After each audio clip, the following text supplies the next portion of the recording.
Masaganang buhay at magandang araw po sa inyong lahat. Masaganang kainan. No? Ito pong ating recipe ngayong araw na ito ay patatim ala magsasakang reporter. No? Ito po ay ito pong ating patatim ay inano po siya. Ang tawag dito yung pinalambot ko na. No? Ginamit ko po papapalambot ito ay sa pressure cooker. Kaya napakalambot po nitong ating patatim. Tapos yung ating bagong harvest na bok choy o Taiwan pechay ay hindi ko po siya in-overcook. Half cook lang siya. No? Itsura pa lamang po ay katakam-takam na. No? Titikman natin ngayon ito kung gaano kasarap. Papatneran natin ng mainit na kanin at malamig na tubig. Pero papakita ko po muna sa inyo ang itong ating bagong recipe ngayong araw na ito na ating naibahagi. No? Patatim ala magsasakang reporter. So yun po yung ating patatim. Malambot po yan, no? Yung kanyang laman. Tapos yung ating gulay, ano pa siya, no? Half cook lang.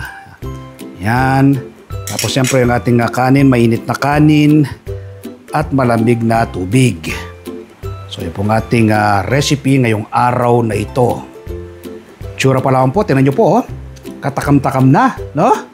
Ito po yung kanyang tsura, nag-iimbita na kakain na. Yan.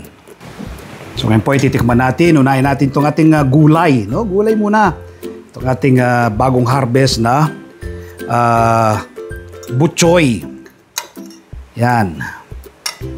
Lagyan natin konting sabaw.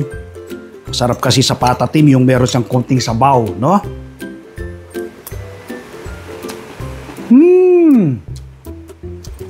Ang sarap! Yung ating kabuti, no? Kabuti.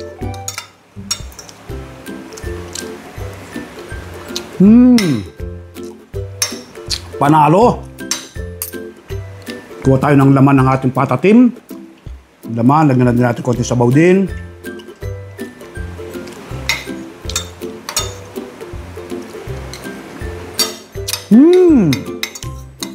Ang lambot niya. Ha? Ang sarap. Champion. Ito yung tawagin nila from garden to table, no?